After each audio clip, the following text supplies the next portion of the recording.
All right, good morning, everybody. I know we're still letting folks in, but I just want to welcome you to our third session on data to action for student parents in Texas, using our new parenting status data to improve resources, engage students, and strengthen pathways. I'm Christina Flores from the Texas Success Center, and I'm so pleased to be here for our third session with the Urban Institute. And while this may be our last summer session, it obviously is not when the work ends, but when we really start to plan for the future. I want to thank Teresa Anderson, Nathan Sick, and Kimberly Salazar for the thoughtful way they've planned the summer session for us and have gotten us to the point where we're ready to take action to better serve our student parents and our colleges. The work that we're doing today is part of our larger Wrapped in Wellness component at the Texas Success Center. And so I want to thank you in advance for everything that you've done to really bring forth your best selves and your best implementation teams to serve the parents in your colleges. We know that all of our students are coming to us with all kinds of responsibilities, and our student parents have extra responsibilities. But we want to make sure that we're building systems and structures that help all of our students connect with a career-focused pathway, enter in feeling a sense of belonging and wellness so that they can achieve their early milestones and have a stackable plan that they can continue along to meet those goals. Progress with the right supports along the way, both academic and personal supports, while they're gaining their skills and work-related experiences, and then succeed, gaining a credential that is not only valuable for themselves, but provides a family-sustaining wage so that they can build healthy families and contribute to healthy communities. And so we know that for our students, this is all going to be rooted in belonging and wellness. And this is part of the work that we're doing here with student parents. But we believe that if we can attend to students' sense of belonging and their overall wellness, that we will have a strong foundation to help those students succeed. Understanding that success looks different for different students. Success could look like gaining the skills that they need through a micro-credential to get a promotion at work. It could mean gaining the credits that they need and the experience that they need to be able to transfer to a four-year university and pursue a baccalaureate degree. And it could also mean creating the opportunities for themselves to go directly into the workforce in a job that's waiting for them, that they can sustain their families, and that is a need in their region. So what we're doing together during this three-part parenting series is thinking about our role in that. And our role in that is designing and implementing structured and supported pathways with these students' post-completion goals in mind. And particularly in this work, we're creating the systems and structures that are going to support our student parents. We'll know we've achieved this goal when all of our students reach those post-completion goals and milestones. The other important part of building systems and structures for student parents is ensuring that we are creating individual experiences and institutional factors that contribute to their sense of belonging. We'll know we've reached this when every member of our college community, including student parents, feels connected, valued, supported, and included on their journey to success. And lastly, the work that we're doing for student parents also promotes general well-being and supports their basic needs as folks who are caring for others while they're studying as well. So our role in that is creating a working towards a comprehensive approach to student success that includes supporting the holistic well-being of students. And we'll know that we've met that when our students feel that their basic needs are met and that the barriers to their success have been removed. So I want to thank you for being here and invite you to continue working with us in your Pathways teams and the Texas Success Center. We offer these summer sessions with different content based on what we're working, based on what we hear from you is important, but our work continues throughout the years. You may have been able to attend our Pathways Institutes, but college teams attend twice annual Pathways Institutes, and we train our coaches to be able to support you throughout the year, and that will include supporting the action planning that you do for student parents today. We also engage your board members once a year in a Board of Trustees Institute. And the reason that we do this is to ensure that the people that are making the big decisions for your college understand the important role that a comprehensive student success strategy plays in your work, and they're able to support that and understand how important the work that you're doing is to the college and the community that you serve. We're also working on a workforce ecosystem, and that means that we're bringing in regional workforce partners to ensure that the programs and stackable credentials and pathways that we build are relevant and in high need. And this is particularly important for student parents who may be less likely to move far distances after they graduate and may be looking for those close to home opportunities that can support themselves and their families. We also want to ensure that the workforce system understands the importance of providing a livable wage that can sustain a family. And then all of this goes into my job, which is knowledge development, which is making sure we're capturing the learning and providing action-oriented tools back to you to do your work. So I encourage you to keep up with us throughout the year. I hope to see you at some Pathways Institutes, and we'll share our contact information at the end. So please be sure to reach out. We keep all of our resources on our website, which will be available to you year-round. We will post the parent student resources as well after the conclusion of our summer series. And so I just want to thank you again for being here. Also, as a former faculty member, assistant dean, developmental math advisor, all of those folks, I realize this is an insane time of the year. So thank you for taking a moment out to sit and focus on planning for the future for student parents. It's going to pay dividends for them and for your college. And I appreciate you taking the time during this very busy part of the year to join us. So thank you very much. I'm going to turn it back over to Teresa, who's going to start the content for this third session. So welcome, everybody. Thank you so much, Christina. Thank you so much for everyone for joining us today. As Christina noted, we know this is both a busy time of year, trying to get everything ready, and also the time when you might be trying to eke out the last moments of rest before diving into the new semester. So we just appreciate that you're taking this time with us today. So this is our third and final summer session. As Christine noted, I'm Teresa Anderson from the Urban Institute, here with my colleagues Nathan Sick and Kimberly Salazar, and we're really excited to take stock and take action today. So this is a reminder of what we have endeavored to accomplish through this series. So looking at your institution's data capacity and reflecting on data insights to inform pathway development, building a profile of resources that can be shared with students and used to guide future action, developing specific strategies for using data to take action, developing specific strategies for visibility and stakeholder engagement, and learning about new best practices to engage students and leverage their expertise. So I'm hoping that you're feeling like, looking through this list, that we're getting pretty close to achieving these goals, and that hopefully this will be a strong capstone to the series. So here was the session schedule for this summer. So we started talking about the data to action process, and then talked about the profile of existing resources and data summary. And today we're going to talk about visibility, the visibility work that you all talked about as part of your homework, as well as making an action plan. So just a note, of course, not everyone might have been able to make it to every session, including this one. So there are recordings available to anyone who might need those, either because you missed something or because you want to refer back to the content.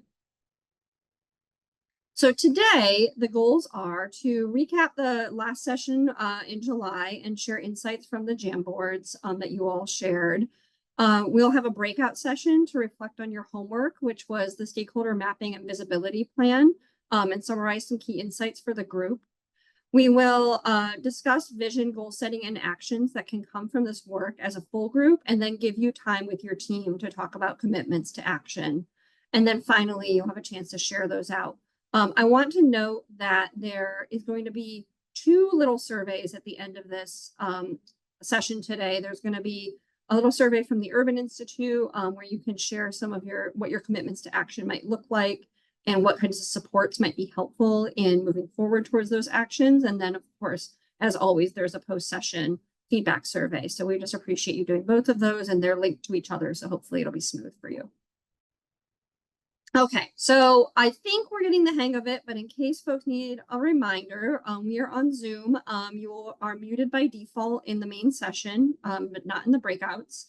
You can use the chat function in Zoom to submit questions or comments. We see folks introducing themselves, and that's so wonderful. I appreciate the warm welcomes in the morning. There's going to be 2 breakout rooms in which you will breakout sessions where you'll be unmuted and able to talk with your colleagues. There'll be many rooms, and you'll need to select the room that corresponds to your college, as we've done in past sessions.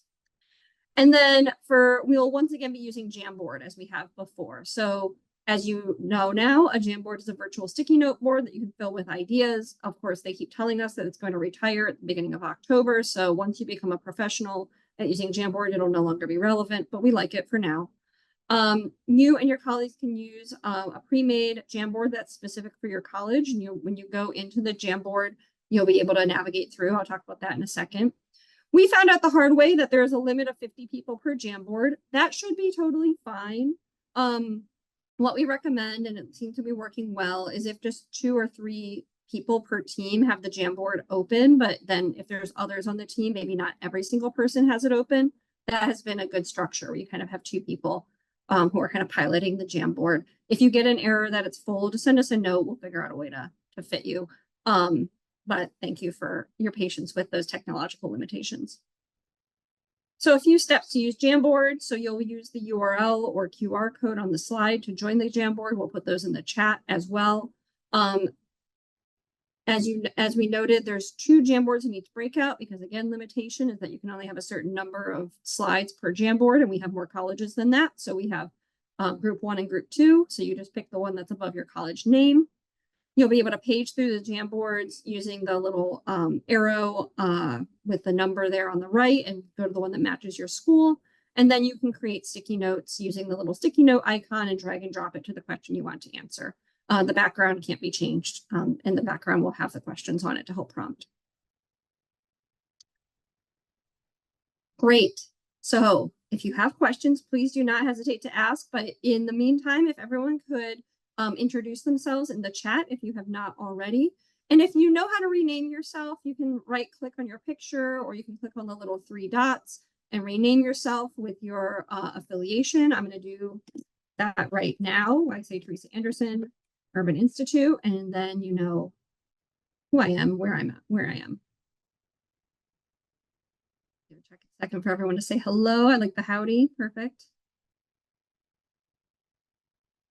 All right, so with this, I am going to turn it over to my colleague, Nathan, who is going to share his screen here, and we will recap some of what we learned in the last session.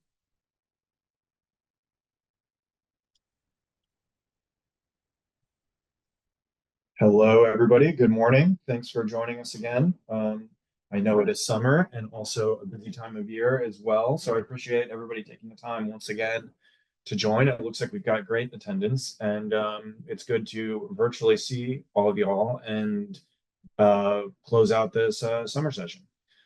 So we do want to spend a little bit of time. We're not going to spend too much time doing this, but we're going to spend a little bit of time recapping what y'all did in session 2 in terms of what you shared on the Jamboards, because we just think that you had a lot of good insights, and then it'll be helpful to share what y'all did just so that we can maybe foster some thinking, get some good ideas flowing before we get into today's content and the breakout sessions that we're going to go into.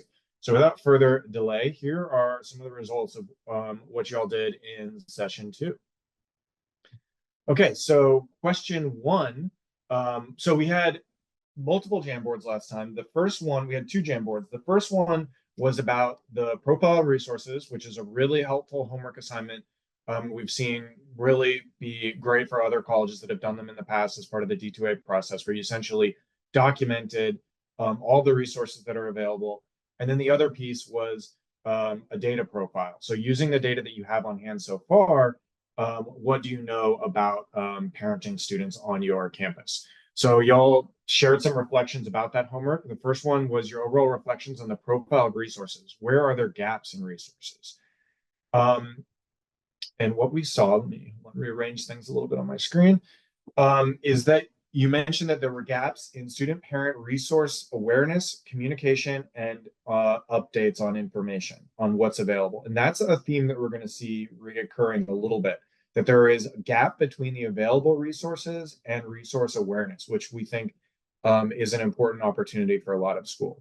There were childcare access challenges that you all were aware of and had found, data issues, so gaps in data collection and integration, and also gaps in resources with regards to basic needs, physical spaces for parenting students, and expanded supports. You're going to see some of these themes repeated, so we're not going to spend too much time digging into every single one of these charts, but you can see that these are some of the top issues, as well as faculty resources, policy and structural gaps, building community events and student involvement, and then just having sufficient resources in general.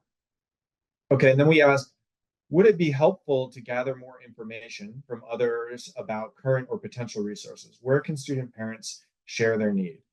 And we found topics were important to y'all that were related to assessing student parents' needs, data collection and tracking improvements, student parent resource awareness, communication and updates, collaboration, best practices, and improvement. So again, some of these top issues are doing holistic student parent needs assessments, so properly assessing each individual's needs, but also just again in data collection and tracking, and also once again in that resource awareness and communication and information updates. So student parents having up-to-date information on how they can access what resources are available. Okay, we also asked, do you have any insight about if student parents are using the available resources? Which are they using most? Which are most effective in supporting positive outcomes? We got some interesting quotes from y'all. One respondent said, we do have insights from our family care program. Students are using diapers, safety support such as car seats, hygiene products, and they are also attending parent enrichment classes. So at that school, they did have insights about what student parents were up to through a family care program and the data related to that program. Another school said, we have lots of resources, but we struggle to tell if we are engaging these student parents. So that speaks to the information gap and the resource awareness gap of feeling like they have available resources, some of which maybe are not being fully utilized, but that there's a gap in students being aware of and accessing those resources and trusting that those resources are designed for them and feeling comfortable accessing them, perhaps. We also heard that student social resources, such as mechanisms to connect student parents with other student parents and mentors, were something that were important. And lastly, some schools said things like this: we do not have a data process to determine what or if any resources are being used. That's one quote, but a number of different schools said that they weren't sure what resources were being used and that they didn't have a data infrastructure set up to be able to track that kind of information, that it was disparate, spread around a little bit. Okay, so how can student parents access services efficiently and effectively? Where are there barriers to access? So this is an important topic. Where are there barriers to student parents accessing resources that you are aware of? And again, this is all informed by the homework that you all did. And I think that's why it's such an important activity to try and figure out what are the services, and then to think about what kind of barriers there were. By far, the most common theme here was resource visibility, accessibility, and information. And I think the really good news about that is that there's a lot that can be done about that. That's a very, attainable goal. That's a more attainable goal than, say, like solving the housing crisis, or, solving for all of basic needs, solving for all basic needs and mental health needs on campus. I think that, this is a good achievable goal that some folks could start to tackle, which is resource visibility, accessibility, and information, and a resource awareness campaign. These were the top two items that folks felt were barriers, which just implies that communicating more closely with your students, engaging students, elevating students' experience, working with students, making sure that information is accessible, that it's tailored to different students' needs, and conducting resource awareness campaigns, that just doing that could make a difference. I think, there's still going to be basic needs that are not solved just through these methods, but they could really help a lot, it seems, based on what folks thought from this homework. What about overall reflection? So moving to the next piece, y'all also worked on an institutional data summary, which we know it's a little early for that, maybe. Well, actually, it's never too early to look at your data and to try and think about what you do know and what you don't know. But when I say early, we know this is your first year of submitting data on parenting students, so not everybody may have information. But some folks felt that there was an overall lack of childcare in their area, which is something that their students need. Partnerships and opportunities in the community. So spurred by this lack of resources, this school is mentioning that they're going to look for additional partnerships and opportunities. I know at a recent conference in Texas, I saw that Head Start partnerships are one way to go, but there's other community partnerships as well that are oftentimes opportunities. There's a need to align practice with data. For example, improving GPA, stopping out interventions, etc.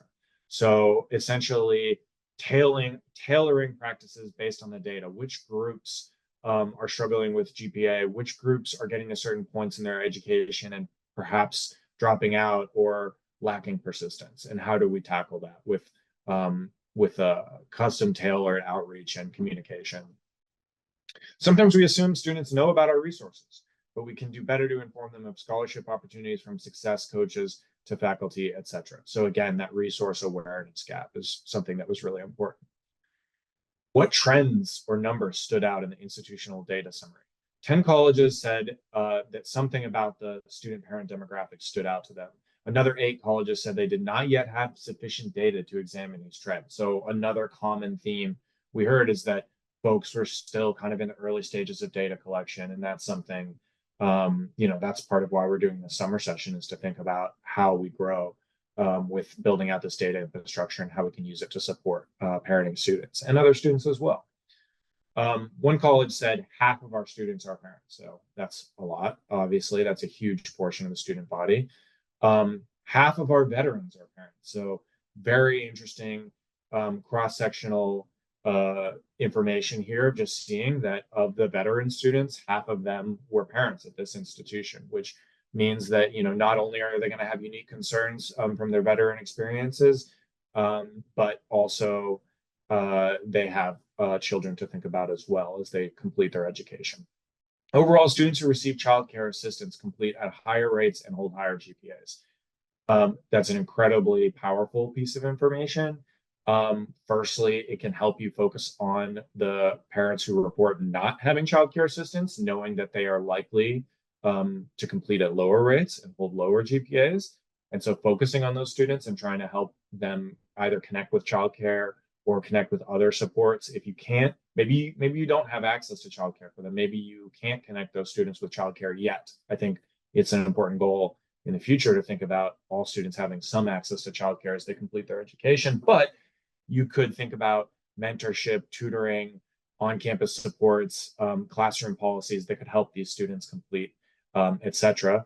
It also is powerful for visibility and stakeholder engagement, which we'll talk about today, of just saying, here is the importance of childcare assistance. And if we can get more childcare assistance on campus through partnerships and through new engagements, then maybe students can complete at higher rates.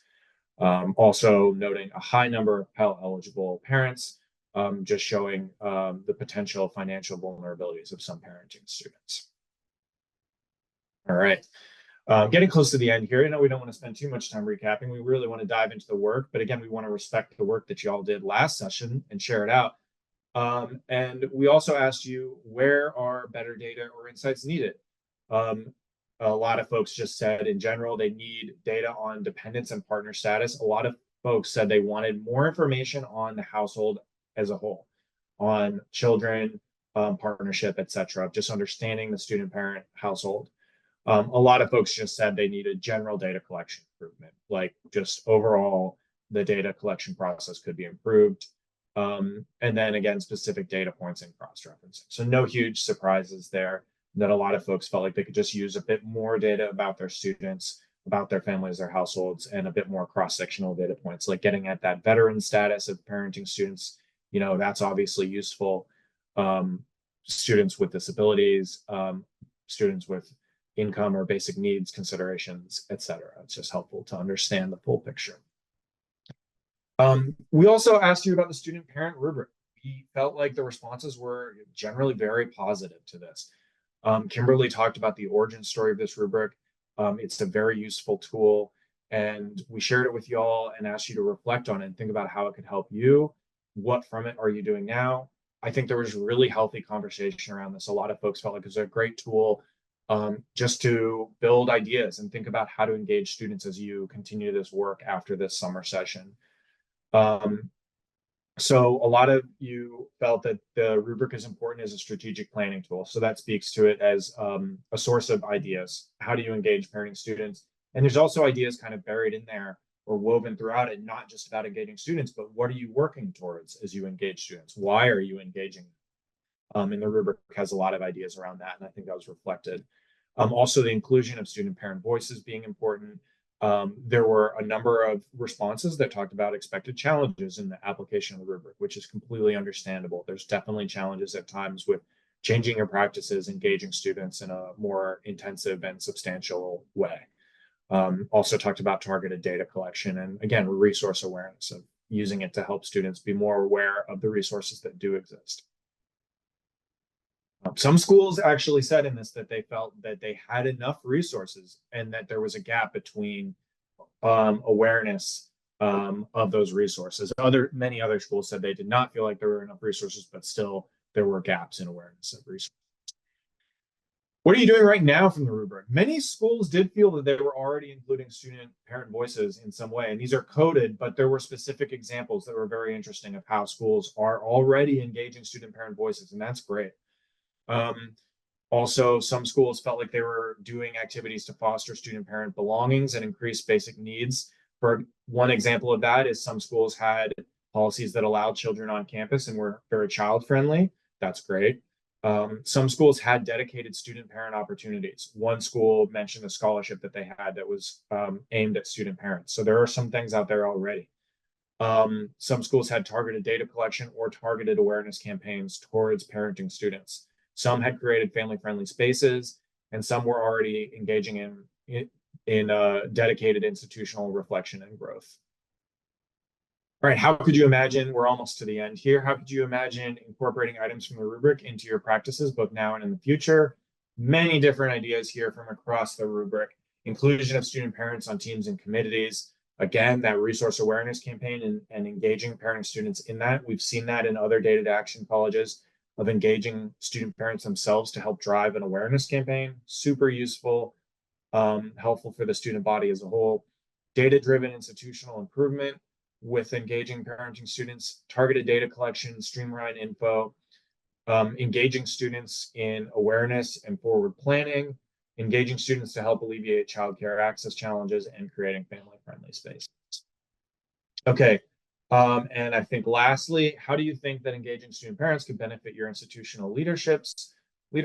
A lot of different responses here about being able to assess student parents' needs in a very holistic and individual, tailor available needs to the student. I think that's something we heard a lot, is not just this awareness campaign, but also conducting outreach and engaging with students in a way that's tailored to their individual circumstances. Inclusion of their voices, creation of a resource or awareness campaign, institutional training and support, data-driven institutional improvement, and inclusion on teams and committees. So that adjourns our recap of what you all did last session in your Jamboards, and we think it was a really healthy conversation. We wanted to share these ideas with you, and we hope that they have fostered a lot of ideas for the future and for your future work, which we're going to talk about now. So I'm going to pass it back to Teresa, who's going to talk about or we're going to talk about what we're going to be doing today. Thank you, everybody. Thank you so much, Nathan. Thank you, everyone. We wanted to flip things today so that we were kind of sharing out the insights from last time before we but I want to also remind you of what the content was that we had been reviewing the last time, so that as we dig into talking about your homework and the insights you gained, you can kind of orient that. So just as a quick recap, in the last session, we had reviewed what happened in the first session. We summarized insights from your colleagues on the Jamboard. So today we flipped these. So we did the Jamboards first, and then we recapped. We had a breakout to discuss and reflect on the profile of resources and institutional data summary, where you got to share key takeaways from the group. We introduced the student parent engagement and power sharing rubric.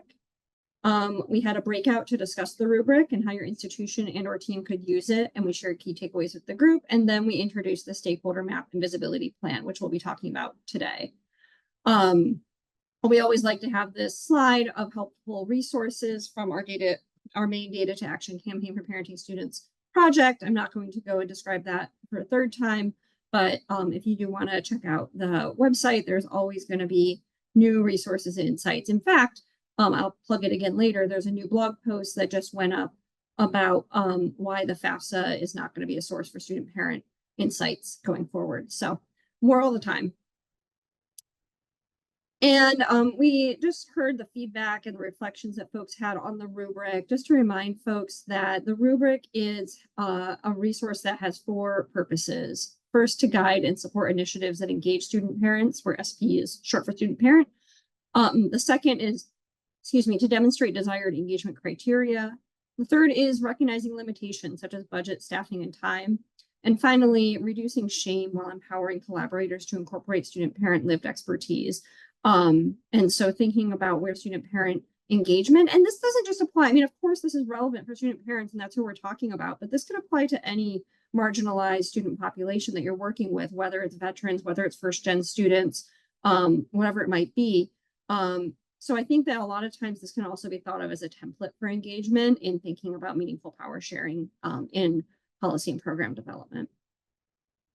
The principles within the rubric are including students in the change efforts, including creating inclusive spaces for meetings and events, for events and meetings, including students in data collection, ensuring that there's representation and community building that includes visibility efforts, and finally, power sharing and acknowledging that lived experience is also lived expertise and that students have valuable resources and insights to bring to the table. We're not saying students know everything, but students know everything about their own lived experience. And so we can learn from that and think about how we can improve systems going forward.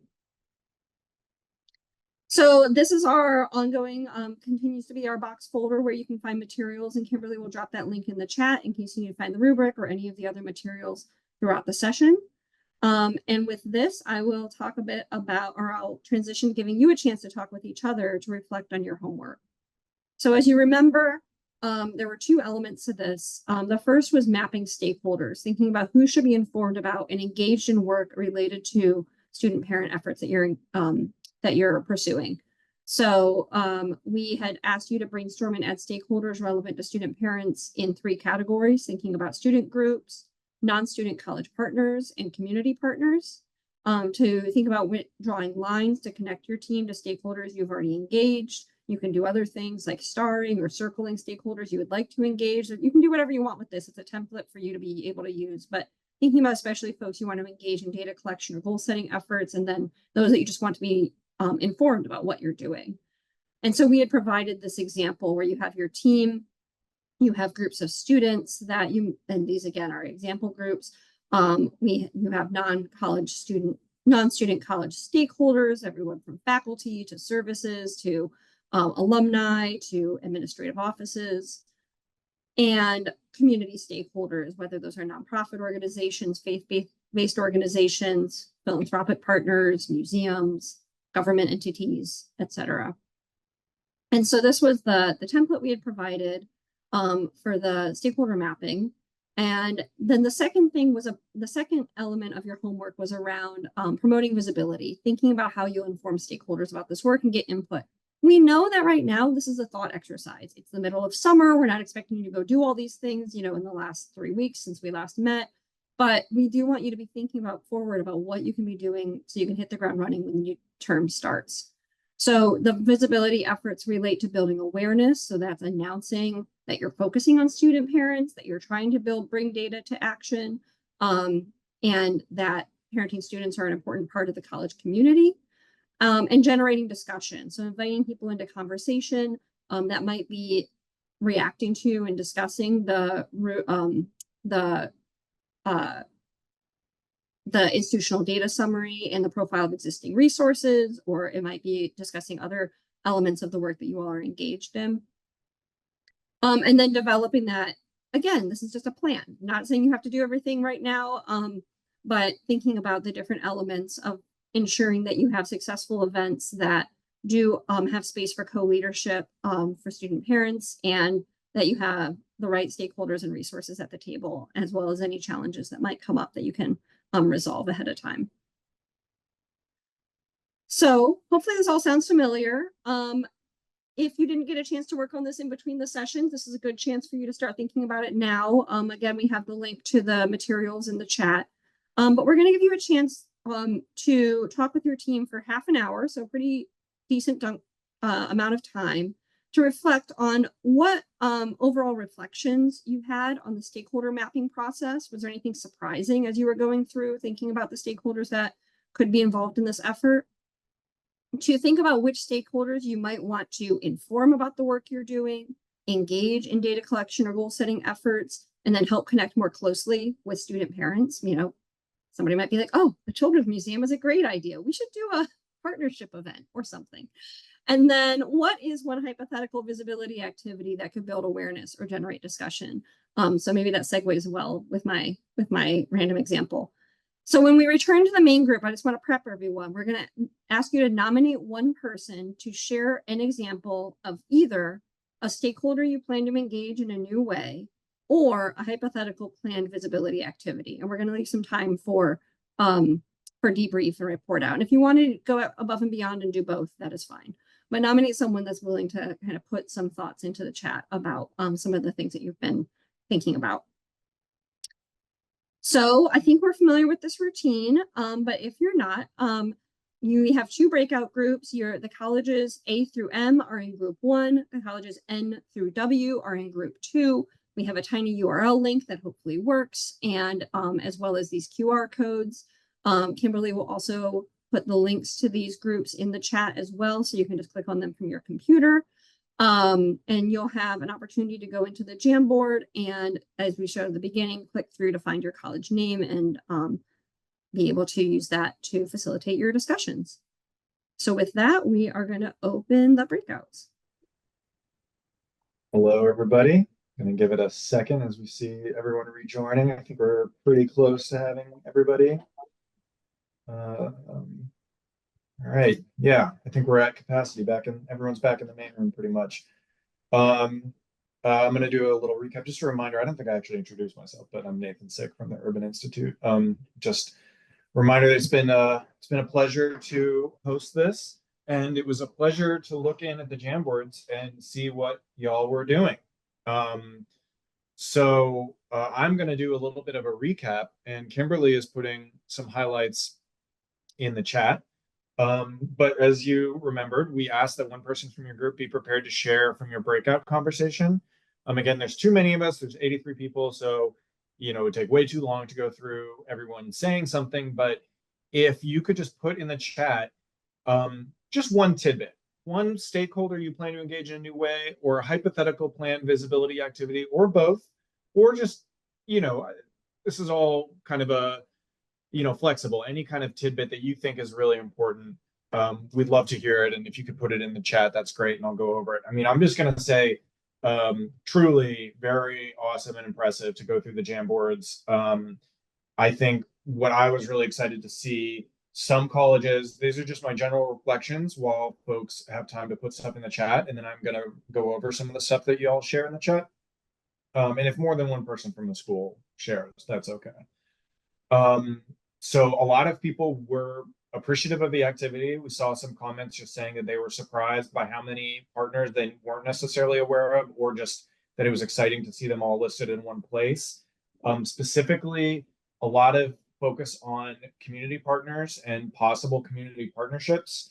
A lot of folks were talking about either existing, new, or existing partners or new partners or partnerships that could be strengthened. Lots of new possible community connections. I saw examples of cultural groups, churches, specific types of groups for students. I'm going to call out one school, not by name, but something I noticed is that one school used their data to see that a lot of their nursing students were parents, and they were thinking about possible healthcare partnerships or healthcare provider or workforce partnerships that could be geared more towards nursing students who are parents. just given that they saw the high percentage of those students who are parents. I think that's an amazing use of data to guide your partnerships, right? Like the partnerships you can still work out with those folks and still discuss like what makes the most sense, but just using data to even understand what could be a good use of your time for partnerships. Lots of talk about partnering with college marketing departments, and I think that's great. Like, we talked about resource and awareness campaigns. Engage with the marketing department. Think about how to send some stuff out that's preparing students. The marketing department just may never have thought of that. It just might not have been something that they thought that they should do. Folks were talking about student groups that they felt like should exist but didn't. Lots of talk about instructor and faculty engagement, ideas for resource fairs, new data collection methods, how to share information through the LMS, proactive outreach, possibilities for bringing children on campus, table events, youth programs, and promoting childcare services, partnering with transportation providers. So many good ideas. And another thing I thought was really great, specific ideas. Lots of folks were putting specific local partners who they could reach out to, or specific activities or endeavors that they could engage in. So that's enough of me rambling. I'm going to share a little bit of what y'all are sharing, although I encourage you to read in the chat yourself. So this is a common theme, I think. We have a strong system in place, and we need to continue to spread the word about what we have to offer. So a lot of colleges felt like they have some really good, strong resources. Not all colleges, and I think, when you're trying to tackle all the current basic needs from housing to food insecurity, there's a lot and childcare access, there's a lot to tackle out there, but a lot of colleges felt they had good stuff to offer that wasn't necessarily getting connected with all students. And so that marketing, that outreach, and I think engaging students in that process is absolutely crucial, because if you listen to students, you can understand what resonates with them, what will make them trust in reaching out to those services and attempting to access them. A family fest open to student parents and their kids, providing an opportunity to share resources, FAQs about student parent support, commitment cards from faculty and staff, community partnerships, supported by a communication campaign. That sounds super feasible to me. Sounds totally doable, and it sounds like something that, if done kind of regularly going forward, would be huge for student parents on campus. Specifically engaging with a newly formed student parent advocacy committee quarterly. It will be integrated with our work around student parents to provide input to inform initiatives. That sounds great. Probably new ideas will come out of that, and input from that group will be invaluable. A new student visibility activity we want to initiate at Del Mar College is parenting panel with current students, staff, and faculty, which would be offering insights to parenting students on available resources they've used to be successful in completing their education while raising a family. Again, I think that's a great thing to do. Panels and focus groups. I've recently been at some conferences where student parent panels were pretty much the most informative things I saw. Not to say that the policymakers and practitioners there weren't informative, but just hearing from students gives you really concrete ideas about what would help them, because they can tell you. And some of them are, again, very attainable actions, just tweaking how things are delivered, how they're communicated. Social media, consider using TikTok, utilize internal newsletters, use Zoom Teams backgrounds. So just tweaking the social media and campus outreach so that student parents see themselves, see that they're welcome, foster that sense of belonging, and use newsletters and stuff to get information out there. This college says they plan to engage the Texas Workforce Commission in a new way. In a planned visibility activity, we'll be hosting our first open house and offer breakout sessions for parenting students led by mentors who are themselves parents, to engage them and offer them information about planned activities. And these are great ideas that are very feasible. I really like that. Informational meetings for parenting students for rights, resources, survey for needs, etc., held one evening at the beginning of each semester. Market early and often. Have an online shell with the same parenting student information for students unable to attend the informational night events. I think this is awesome. It sounds like a great way to do an information campaign. And I hope folks because there's a lot of different ideas that are kind of along the same lines, but are different here. And so I think that, hopefully you can all kind of think about these different ideas and maybe mesh some of them together, because there's a lot of great ideas for how to inform parenting students. Student Parent Day to provide information to parents and show them that they are not alone in their journey. Students would be provided with resources. One new stakeholder to engage is a foundation board.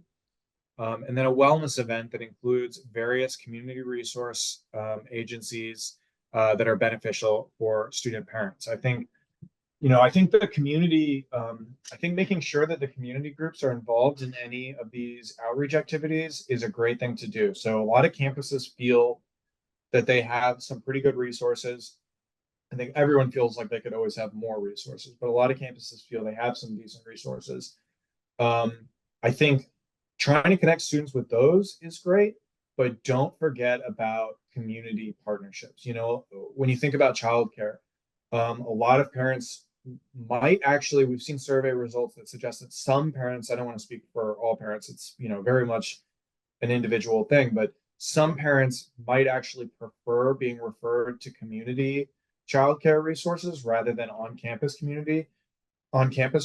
For example, if they live far, somewhat far away from campus, if the rest of their daily schedule, means it's tricky for them to kind of work around campus childcare when they're coming to class, etc.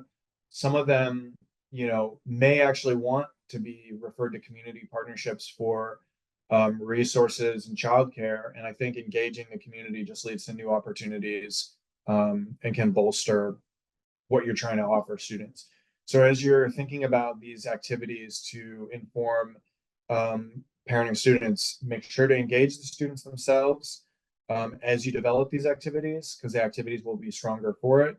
And then also make sure that you don't forget about community opportunities as well. Invite community members and community organizations. So that's everything in the chat. I'm going to just see really quickly before we move on.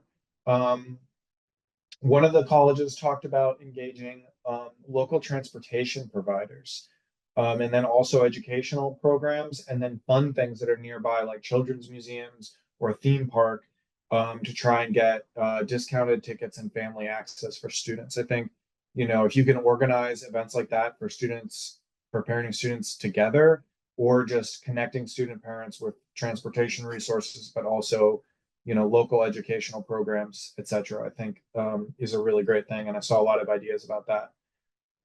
Yeah, lots of ideas that were around student success workshops, information sessions. A lot of ideas were around staff and faculty and instructor informational campaigns. So going around to different staff and faculty groups and letting them know about student parent resources so that they can be aware of it as well. And also I saw some comments that were about reaching out to faculty to let them know how they can maybe tweak their classrooms to support parenting students. And I think with that, we have pretty well covered a lot of these ideas. We're going to take a 5-minute break, and then we're going to have another short session by us, and then our final breakout session of the summer. So I appreciate everybody's involvement, and we'll be back soon.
Hello, everyone. That pleasant sound means that it is time to come back and rejoin us. Feel free to bring your coffee, whatever you might have been able to grab during the few moments of quiet time. Hopefully it was quiet. Welcome, welcome. All right. So we want to fully acknowledge that several colleges are in the midst of all kinds of getting ready for the semester activities. So maybe quiet was too much to hope for, but just to thank you again for being here with us. One college is doing registration in person today, and there's lots happening. So we're really excited that you are excited to be here with us. So I'm going to get into this is kind of the final piece of what we're calling this data to action planning process. Because once you set your vision and goals, you have a data to action plan. But I'm going to talk about it, but we're not going to do it yet because this is really premised on all the other work that you all have started, but haven't fully gotten through this summer with taking stock of your existing data and resources, with engaging your student parents, with engaging stakeholders, doing the visibility work, especially having discussions across your community. So I want to talk about this so that you know how to use it as you're going forward, but we're not going to do it yet. We have another activity that I think is going to be more actionable in the immediate term. But we have, as part of this data to action process, what we call vision and goal setting activities. So the first is defining your vision with a vision statement, which we'll talk about more in just a moment. Defining goals, we have the SMARTI framework, SMARTI. Define your time frames, both shorter and longer term, and define your plans, make it happen. So I'm going to talk through each of these. Your vision. What do you want the college to look like for student parents in 3 to 5 years? What is like the institution? What is the setting? What is the environment that parents who come into your college or people who are in your college who become parents might encounter?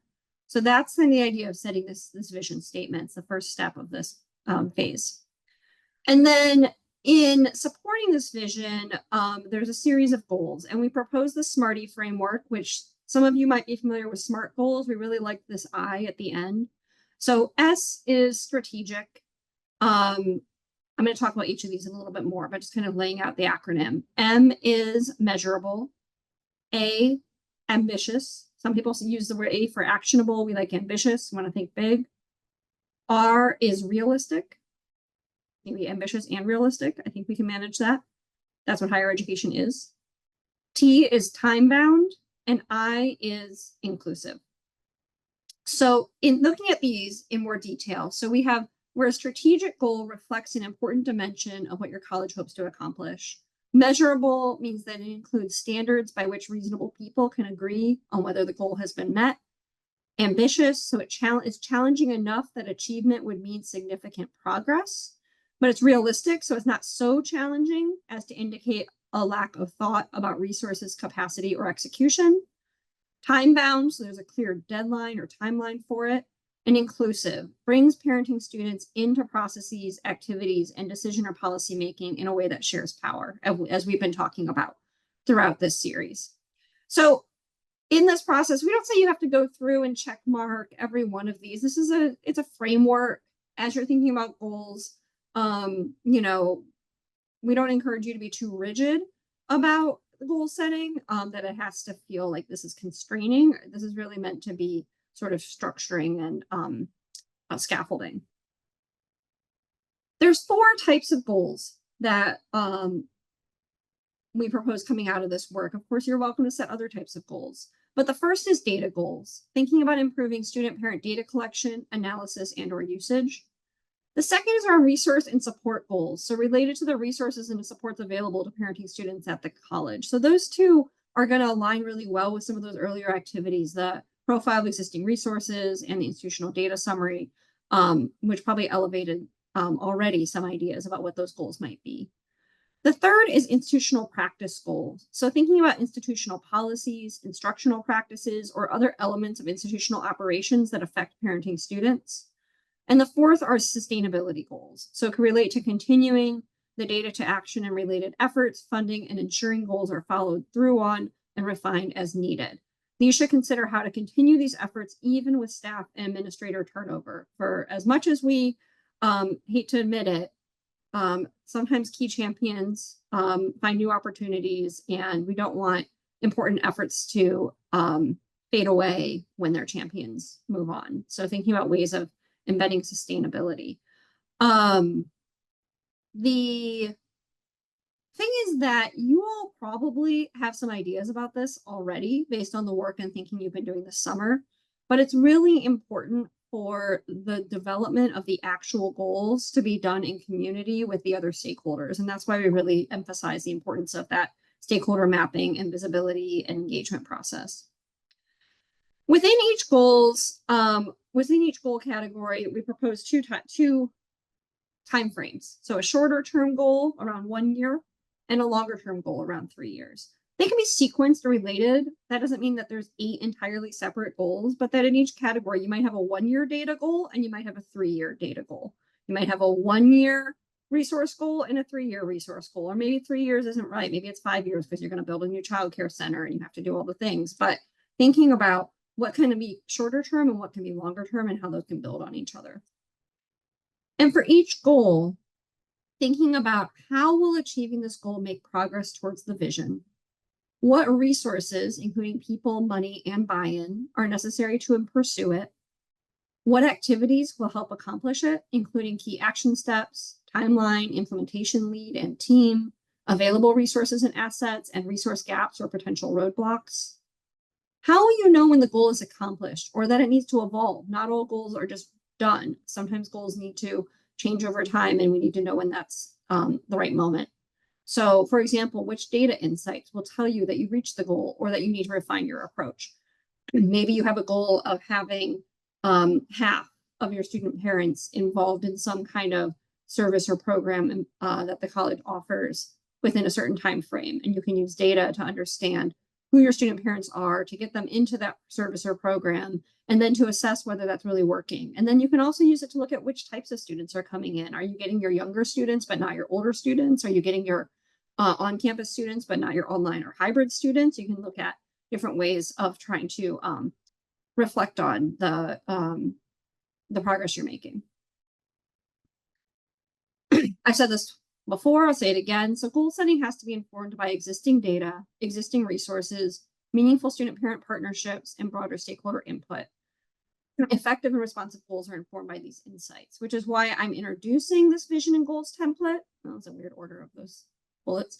Introducing the vision and goals template, which is in the box folder that we'll put the link into, which has all the different pieces that I just mentioned. But I'm not saying to do that yet, because I think that this is something that can capstone the efforts that you all make to bring the information and process from the series into your institution as we get into the academic year. Of course, if there are questions about any of this, please don't hesitate to put them in the chat. I'm keeping an eye on that as well. What we are going to do is say that we've done this whole series. You all have stuck with us for 9 valuable hours in this summer, and we are ready to take some action. Let's situate that just slightly. Bringing this home to Texas, we know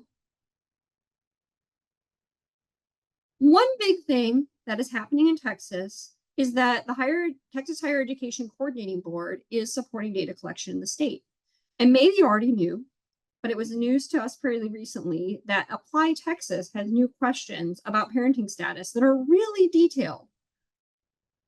They have questions about family obligations within the household section, asking whether students have family obligations that keep them from participating in extracurricular activities. Do they have to work to supplement family income? Do they provide primary care for family members? Do they have any additional family obligations? How many people live in the household? And then they have a detailed roster asking about marital status and then each child's detailed information. And so this is in the statewide Apply Texas portal, and presumably is data and insight that you all might have access to, and can be really informative for thinking about what resources you have available to support this work going forward. Another thing that's happening in Texas, and huge kudos to our friends at Education Trust Texas, who have been thought partners throughout this process and have elevated the opportunity around SNAP employment and training that are happening in the state. And Kimberly will put some links in the chat about what SNAP ENT for short is. But community colleges are increasingly becoming SNAP ENT partners. So Texas Workforce Commission is coordinating the SNAP ENT efforts within the state. Basically, long story short, it's a way for colleges to be able to get matched federal funding to provide education and training for SNAP eligible students and get resources for wraparound supportive services. And a nice policy aspect that's specific to Texas is that student parents get priority for state subsidized childcare if they're in a SNAP ENT program. So it's kind of a double twofer because the institution has resources and the student potentially has more childcare supports available. And there's a lot of things happening. So thinking about Head Start partnerships, Nathan mentioned this briefly earlier. It was a major focus of the Trellis Strategies convening in the spring. We know that Dallas College has been doing some really great work around Head Start and other institutions within the state. Thinking about where there are structural strategies where we can bring together existing resources like Head Start and community colleges. What else? I'm going to leave this up for a second because I want you all to think about what else is happening in the state that is supportive of this work as you're thinking about digging in the new academic term. And I also, folks from, our partners at Texas Success Center or Education Trust Texas want to jump in. I'm open to that too. But I want to take a moment for folks to think about what else is happening in Texas that could support this work.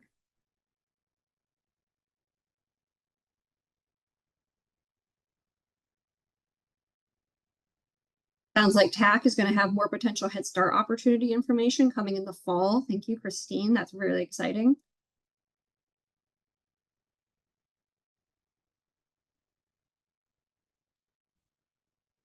The Community College Association of Trustees, Texas Trustees, I'm going to guess that's what that stands for. The Trustees Organization is hosting a Head Start program development program. So there's that. Christina and Christine are excited to share more resources about how to take advantage of this. What else is going on in the state?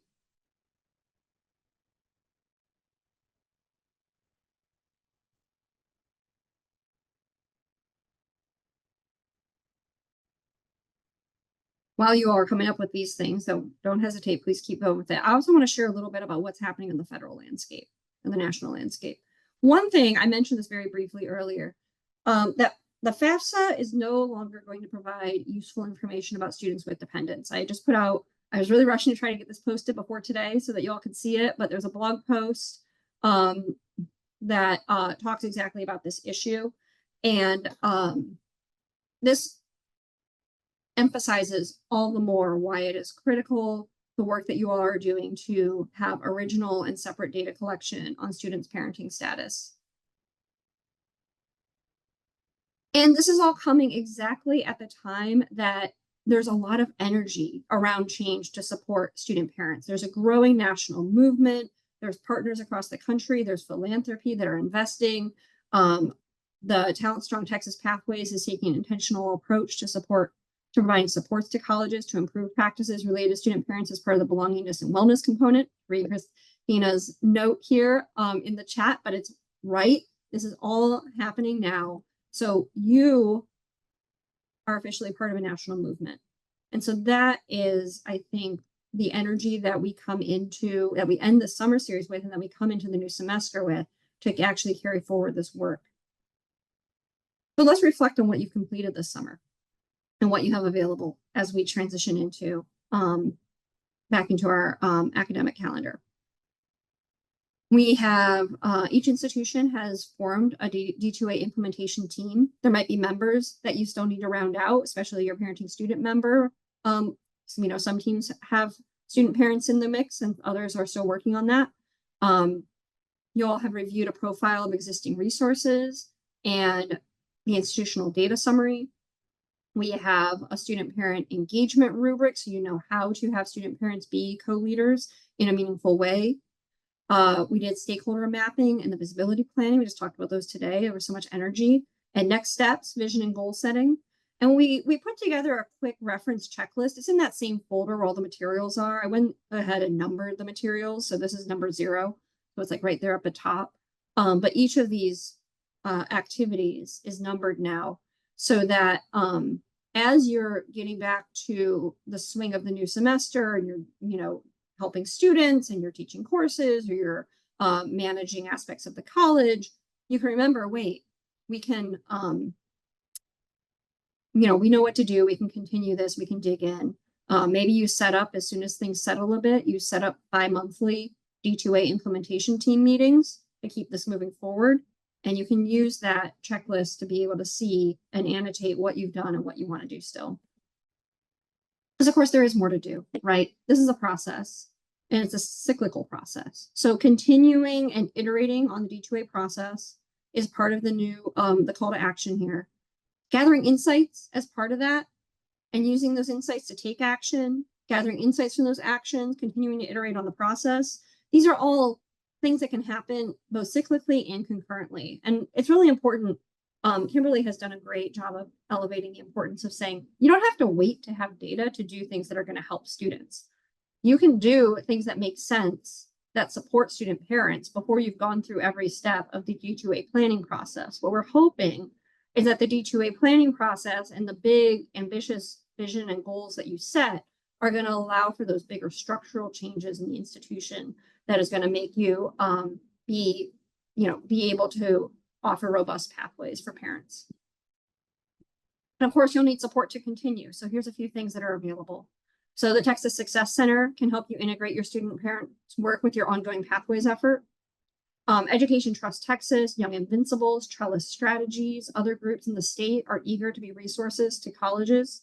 And we know that many of those connections, they're all involved with the Texas Success Center work with TAC, as well as other spaces in the higher education context of the state.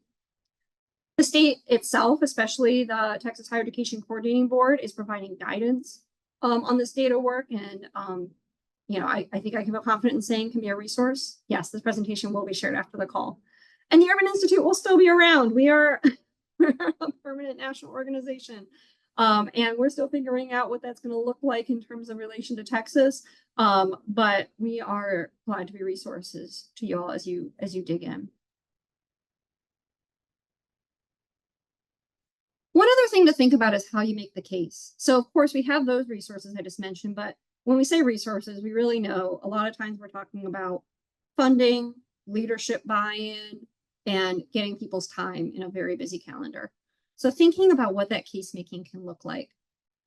Starting with explaining why focusing on student parents matters. I think we provided a lot of context about that, especially in the first of the session of the series, where you can tie it into this bigger picture. You can tie it into the college business needs.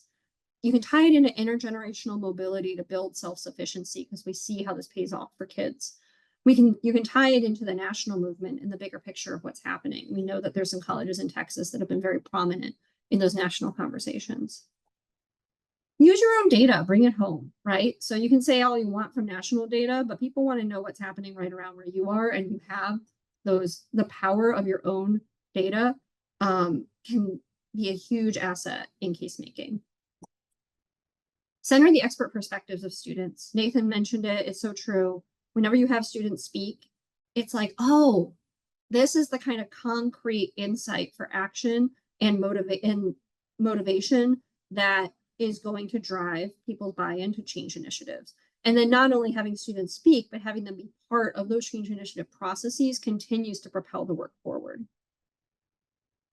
Be concrete in what you need, why you need it, and what you can accomplish. Say, you know what, if we get, a $200,000 a year investment in the center and staff and resources to support student parents. We will run a pilot with this for 3 years. We're going to look at retention and persistence. And we think that if we can meet certain benchmarks, this is going to turn out to be a worthwhile investment for the college going forward. It's going to pay for itself, whatever it might be. I made up a number, but thinking about what the ask is and why it matters is going to allow you to be able to have those resources to continue. Okay, so this segues into our final breakout activity. And what we're calling this is commitments to action. So we're asking you all to meet with your colleagues and set 2 commitments to action going forward. The first is, how will you continue the data to action process? So that might include building out your team, data development, taking stock of resources, developing student-parent co-leadership, promoting awareness and discussion across your community, and setting an informed vision and goals, a set of informed vision and goals. And then the second is, what can you do right away that will help student parents? You don't have to wait for the whole plan to be in place before you can do something that's useful for students. So we want you to write these down. We're going to ask you to share them back with the group. And as I mentioned earlier in this, we also have a quick survey questionnaire for you, where we're also going to ask if you're willing to share them with us as a way that Texas Success Center can support you in their coaching efforts going forward. And also the survey basically asks what your commitments are to action and what you need to achieve those commitments, and then how excited and how prepared you are about the next steps in this work. So if you can write these down, everyone take note of them. We really appreciate that for your own purposes and to help inform this broader support. And with that, we have our handy dandy trustee Jamboards. We will put the links in the chat, and we will be doing another 30 minutes with your team to be thinking about what your commitments to action are going to look like. Thank you.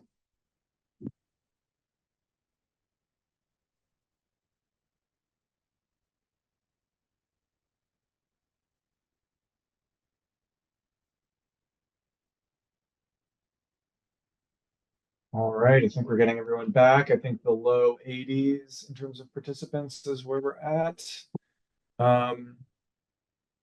So yeah, I think everybody. So firstly, I just want to say a huge thank you for participating in such robust discussions. I know from looking at the Jamboards that there was a lot going on. I'm really excited for us to share it. And I also wanted to congratulate everybody. You can see this firework on your screen, which is basically saying, like, this is it. This is the culmination of our summer session. It's the start of your work that goes hopefully beyond this. Hopefully, at the bare minimum, you came away with a lot of ideas and some inspiration. Hopefully, you're feeling energized about the future. Hopefully, you feel like you've got a nice path forward, a really good foundation. Teresa did a great job of recapping all of the tools that you've been left with. I hope that the homework you've done, the discussions you've done have really paid dividends. We're going to spend a little bit of time right now just talking about the commitments to action. So just like we said before, it doesn't matter if it's one person or more than one person from your team wants to share something you came away with from your discussion. And again, I think specifics are really great. If you want to put some stuff in the chat, I think that would be awesome. And I'll kind of recap a little bit of what I saw, which again was some really great work and discussions. I think, going into this, what I like, speaking for myself, I think what I was kind of hopeful for was seeing specifics. Just knowing that folks had specific ideas about how to move forward, and that's what we saw, I think, is a lot of specifics. There was a lot of discussion about how to promote awareness and how to develop and finalize formal campaigns for parenting students. There was a lot of talk about how to identify a student parent to add to the team and how to incorporate them. I saw discussions about specific committees, specific events and processes that parenting students could be engaged with. I saw some folks talking about how to finalize their data collection processes, how to improve their nudges how to replace the reliance on the FAFSA for this. We saw a lot of talk about how to continue to raise awareness, a lot of specific ideas about that, and how to collect data on student parents through various means. And let me see here, I've got a few other. Yeah, I saw talk about specific events, marketing activities, instructor and faculty training outreach, and information sharing activities that can happen right now. So very specific ideas that folks seem like, they're really planning on doing. A lot of modifications to existing resources, like, hey, the marketing department has this or that outreach that is already happening. Let's add a mention of parenting students to that. That is such a feasible thing. And if you do that in various ways around your campus, that could be really useful. A lot of folks are talking about sharing out what they've learned here with parenting students. Adding parenting student status information to online hubs was something I saw. Saw some really ambitious stuff too as part of the SMARTY goal. Long-term care goals for childcare, new facilities. I saw folks talking about adding baby changing stations on campus. I saw folks talking about new lactation rooms that had either just been added or that could be added, formalizing different policies and practices, and a lot of different discussion like that. There were some questions as well, people thinking about how are we going to go about identifying a student parent team member, which, as Teresa mentioned, we're still around, and we're still happy to be engaged and to give advice and stuff like that. And I'm sure TSC is as well. Let me see here. We've got some specific stuff in the chat, which we always love to hear. So Dallas College, our engagement with Family U is also a catalyst to better serving our student parents. So we are working to integrate these efforts, especially as we involve our student parent advisory committee to create the vision and goals to drive our initiatives. Some things we are doing right away is a marketing meeting, including our student parent fellow, to revise the outreach strategy and informational campaigns. This is great. Additionally, we are working this week to further improve our data collection around student parents so we can identify these students and track progress on persistence and retention. That's amazing. So, having an organized, structured meeting, including a student parent in that meeting, and thinking about how to conduct that informational campaign while also engaging a student parent advisory committee is excellent. These are all really great ideas. So another idea is building out our team. So expanding our team to include additional key stakeholders, including student parents, wordsmithing our internal application to capture additional student parenting data. Wordsmithing is subtle but important. Just how something is worded can have a huge impact on how effective it is.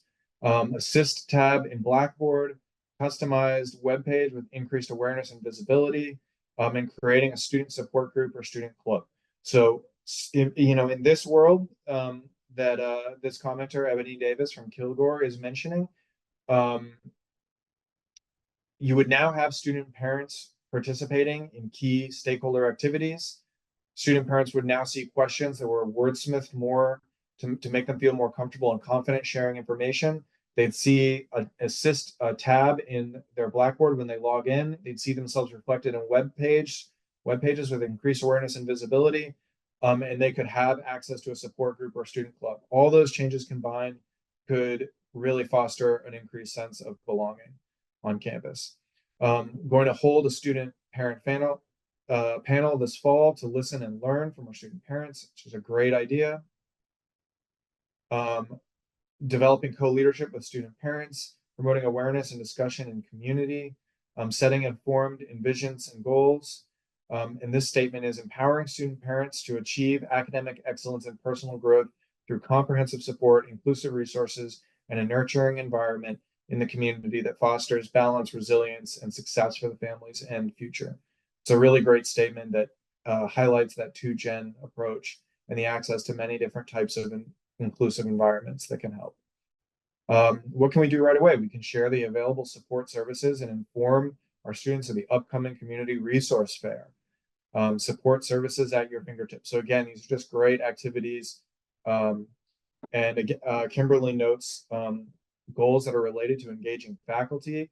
We know that students can be overwhelmed with emails and communications, and not all students are hanging out on their online portals all the time. So even though updating online portals and websites is great, faculty are really the way that students probably most often interact with the school. Class is where they are every day. Faculty members are who they see every day. So engaging faculty and other staff is pretty crucial, we think. Texas Southmost College talked about who to expand the D2A team with. We talked about priorities they need to focus on, such as updating student parent support page and forms. Also need to look into what questions we have turned on in Apply Texas, and we will also work with student services to seek more student parents who may wish to join our action team, which is great. Teresa suggests the possibility of having a student parent member role as a work study position. As part of our other D2A project, we're working with colleges who have student parents involved in a variety of ways, and that's one of them. It's a great way that's mutually beneficial for both the parent and the staff at the college. And Kimberly points out that having that be flexible and family friendly is a really important consideration. Okay, so I think we have shared. I'm going to share one more last comment, and then we're going to do our a really important survey that we want to make sure you stick around for. It's not just a feedback survey, but we want to note that Texas Southmost College says they will also begin developing a stronger marketing strategy for promoting our existing student parent resources and hub. Okay, so we are going to go to a survey now. We really want you to take this survey. Super important, so please stick with us. Yes, thank you so much, Nathan. Thank you so much, everybody. We're going to give you a chance to share some final reflections in a moment, but I actually do want to put this up so that we don't lose everyone as you go to help your students register and do all the things that you've been working on doing to prepare for the semester. So this is a short Qualtrics questionnaire. Qualtrics is a survey platform, but it's 6 questions, I think. And it gives you an opportunity to give a bit of qualitative insight. There's some language at the front about how we'll use the information, because we are hoping to produce like a memo with insights from this. We're not going to like use things from your Jamboards for any other purpose than, understanding your own thinking. But this is the one where we want to be able to summarize some of the insights. So if you can take a few minutes, I'm going to set a timer for folks to take like 8 minutes to do this survey, and then we'll come back and do a few final words and wrap up. That little sound like always makes me smile. I don't know why. Maybe it's like from a movie or something. So if you're still working on the surveys, that's completely fine. Please feel free to finish that up. We wanted to give a big thank you again for attending this final session. Make sure that you all have our email addresses. Of course, you know how to reach our friends at the Texas Success Center. We have their information here as well as the post-session survey link. And I just want to, I know we don't want to keep you longer than we need to, but I want to give Christina a few minutes, just if you have any final words you want to share. And if folks have any additional comments they want to put in the chat, or final questions, reflections, thoughts, we're just really grateful to have been able to spend this time with you all, and grateful to the Texas Success Center for inviting us to be part of your community. So, thanks. Well, thank you. And everyone online, please join me in thanking Teresa, Nathan, and Kimberly for sharing their expertise with us and giving us the pathway that we need to make change for our student parents. And I will just say that I spent the majority of this session being inspired by the ideas coming out of each of your groups and just energized about the work ahead. So please know that here at the Texas Success Center, we are going to continue supporting this work. You will see it show up in our institute curriculums and our ongoing efforts to provide you meaningful professional learning. You'll also see it show up in some of the work coming out of our research arm and our knowledge development component. So I encourage you to remain engaged not only with the implementation team that you've created here for improving your systems and structures for student parents, but also remain engaged with your pathways team, who's doing the larger work of redesigning the entire experience through guided pathways. Thank you so much for being such active and present participants in this series. We hope that you enjoyed it. And at any time, feel free to reach out to myself, Christine, or anyone on the Texas Success Center team. We're here to support you. So I just want to say thank you, and I'm feeling inspired, and I hope you feel the same. And we look forward to seeing you at an event soon. So take care, everybody, and thank you for being here.